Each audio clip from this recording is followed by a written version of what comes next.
दोस्तों, एक समय की बात है। एक राजा रहता था। वह राजा अलग तक कपड़े पहनकर यूं तो हजारों रुपए खर्च करते रहते थे, पर दान के वक्त उनकी मुट्ठी बंद हो जाती थी। राज्यसभा में एक से एक नामी लोग आते रहते थे, लेकिन गरीब, दुखी, विद्वान, सज्जन, इनमें से कोई भी नहीं आता था। इसका कारण यह था कि वहां पर इनका बिल्कुल सत्कार नहीं होता था। एक बार उस देश में बहुत बड़ा अकाल पड़ गया। पूरी सीमा के लोग भूखे प्यासे मरने लगे। तो राजा के पास खबर आई कि लोग भूखे प्यासे मरे जा रहे हैं। तो इस पर वह राजा बोले, यह तो भगवान की मार है, इसमें मेरा कोई हाथ नहीं है। लोगों ने कहा, महाराज, राज भंडार से हमारी सहायता करने की कृपा करें, जिससे हम लोग दूसरे देशों से अनाज खरीद कर अपनी जान बचा सके। राजा ने कहा, आज तुम लोग अकाल से पीड़ित हो, कल पता चलेगा कहीं भूकंप आया है, परसों सुनूंगा कहीं के लोग बड़े गरीब हैं, दो वक्त की रोटी नहीं जुटती। इस तरह सभी की सहायता करते करते जब राज भंडार खत्म हो जाएगा, तब खुद मैं ही दिवालिया हो जाऊंगा। यह सुनकर सभी निराश होकर लौट गए। इधर अकाल का प्रकोप फैलता ही जा रहा था। ना जाने रोग कितने ही लोग भूख से मरने लगे। लोग फिर राजा के पास पहुंचे। उन्होंने राज्यसभा में गुहार लगाई, दुहाई, महाराज, आपसे ज्यादा कुछ नहीं चाहते, सिर्फ 10,000 रुपये हमें दे दे तो हम आधा पेट खाकर भी जिंदा रह जाएंगे। राजा ने कहा, 10,000 रुपये भी क्या तुम्हें बहुत कम लग रहे हैं, और इतने उस कष्ट से जीवित रहकर लाभ ही क्या है। एक व्यक्ति ने कहा, भगवान की कृपा से लाखों रुपए राजकोष में मौजूद है। ऐसे धन का सागर हो, उनमें से एक आधा लोटा लेने से महाराज क्या नुकसान हो जाएगा।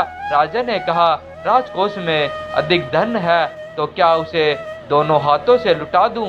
एक अन्य व्यक्ति ने कहा, महल में प्रतिदिन हजारों रुपए इन सुगंधित वस्त्रों, मनोरंजन और महल की सजावट में खर्च होते हैं। यदि इन रुपयों में से थोड़ा सा धन जरूरतमंदों को मिल जाए तो उन दुखियों की जान बच जाएगी। यह सुनकर राजा को क्रोध आ गया। वह गुस्से से बोला, खुद भिखारी होकर मुझे उपदेश दे रहे हो। मेरा रुपया है, मैं चाहे उसे उबाल कर खाऊं, चाहे तलकर, मेरी मर्जी। तुम अगर इसी तरह बकवास करोगे तो मुश्किल में पड़ जाओगे, इसलिए इसी वक्त तुम चुपचाप खिसक जाओ। राजा का क्रोध देखकर लोग वहां से चले गए। राजा हंसते हुए बोला, छोटे मुंह बड़ी बात, अगर 100-200 रुपए होते तो एक बार सोच भी सकता था। पहरेदारों की खुराक 2-4 दिन कम कर देता और यह रकम पूरी भी हो जाती, मगर 100-200 से इन लोगों का पेट नहीं भरेगा। एकदम 10,000 मांग बैठे। छोटे लोगों के कारण नाक में दम हो गया है। यह सुनकर वहां उपस्थित लोग हा हू कहकर रह गए, मगर मन ही मन उन्होंने भी सोचा, राजा ने यह ठीक नहीं किया। जरूरतमंदों की सहायता करना तो राजा का कर्तव्य है। 2 दिन बाद ना जाने कहां से एक बूढ़ा सन्यासी राजसभा में आया। उसने राजा को आशीर्वाद देते हुए कहा, दाता करण महाराज, बड़ी दूर से आपकी प्रतिसिद्धि सुनकर आया हूँ। सन्यासी की इच्छा भी पूरी कर दे। अपनी प्रशंसा सुनकर राजा बोला, जरा पता तो चले तुम क्या चाहिए, यदि थोड़ा कम मांगो तो शायद मिल भी जाए। सन्यासी ने कहा, मैं तो सन्यासी हूँ, मैं अधिक धन का क्या करूँगा। मैं राजकोष से 20 दिन बहुत मामूली भिक्षा प्रतिदिन लेना चाहता हूँ। मेरा भिक्षा लेने का नियम इस प्रकार है, मैं पहले दिन जो लाता हूँ, दूसरे दिन उसका दुगना, फिर तीसरे दिन उसका दुगना, फिर चौथे दिन तीसरे दिन का दुगना, इसी तरह के प्रतिदिन दुगना लेता जाता हूँ। भिक्षा लेने पे मेरा यही तरीका है। राजा बोला, तरीका तो समझ गया, मगर पहले दिन कितना लेंगे, यही असली बात है। 2-4 रुपये में से पेट भर जाए तो अच्छी बात है, मगर एकदम से 20-50 मांगने लगे तो 20 दिन में काफी बड़ी रकम हो जाएगी। सन्यासी ने हंसते हुए कहा, महाराज, मैं लोभी नहीं हूँ, आज मुझे 1 रुपया दीजिए, फिर 20 दिन एक दुगने करके देते रहने का हुक्म दे दीजिए। यह सुनकर राजा, मंत्री और दरबारी सभी की जान में जान आई।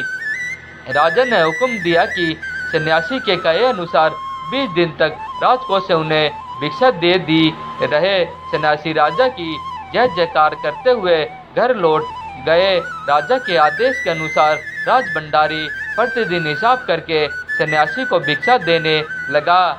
इस तरह 2 दिन बीते, 10 दिन बीते, 2 हफ्ते तक भिक्षा देने के बाद भंडार ने हिसाब करके देखा कि दान में काफी धन निकला जा रहा है। यह देखकर उन्हें उलझन महसूस होने लगी।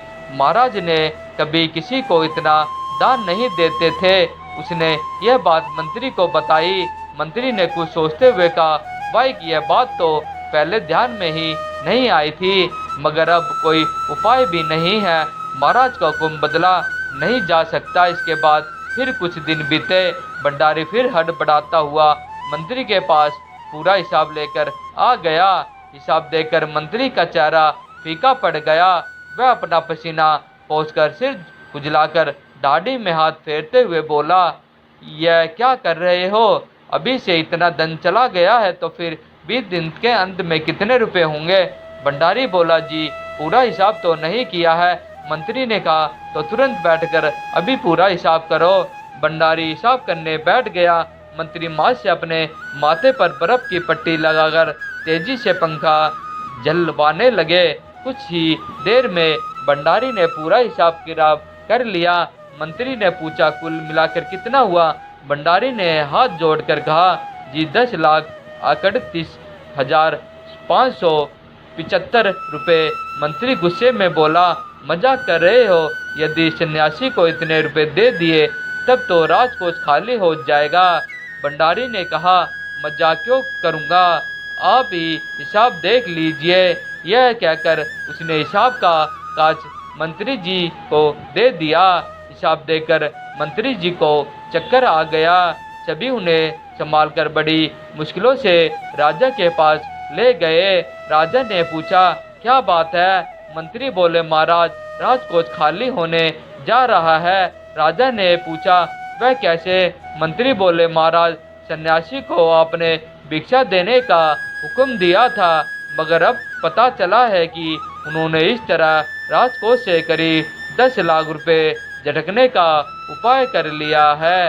राजा ने गुस्से से कहा, मैंने इतने रुपए देने का आदेश तो नहीं दिया था, फिर इतने रुपए क्यों दे दिए जा रहे हैं? भंडारी को बुलाया। मंत्री ने कहा, जी सब कुछ आपके हुक्म के अनुसार ही हुआ है, आप खुद ही दान का हिसाब देख लीजिए। राजा ने उसे एक बार देखा, 2 बार देखा, इसके बाद वह बेहोश हो गया। काफी कोशिशों के बाद उनके होश में आ जाने पर लोग सन्यासी को बुलाने दौड़े। सन्यासी के आते ही राजा रोते हुए उनके पैरों पर गिर पड़ा। बोला, दुहाई है सन्यासी महाराज, मुझे इस तरह जान माल से मत मारिए। जैसे भी हो एक समझौता करके मुझे वचन से मुक्त कर दीजिए। अगर आपको 20 दिन तक भिक्षा दे दी गई राजकोष खाली हो जाएगा, फिर राजकाज कैसे चलेगा?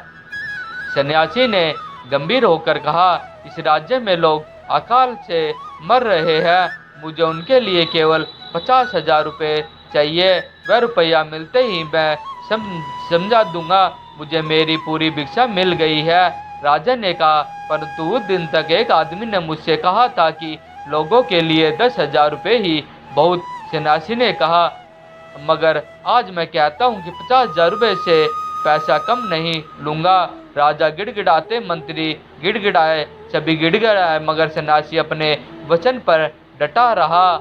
आखिरकार लाचार होकर राजकोष से 50,000 रुपये सन्यासी को देने के बाद ही राजा की जान बची।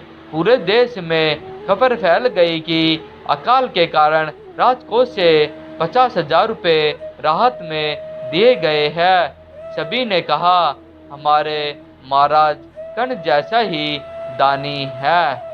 मैं आशा करता हूँ कि हमारे द्वारा दी गई जानकारी आप सभी को बहुत पसंद आई होगी।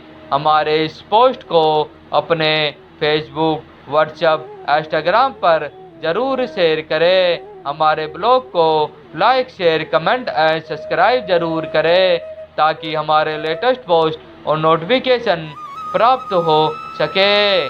धन्यवाद। आपका दिन मंगलमय हो।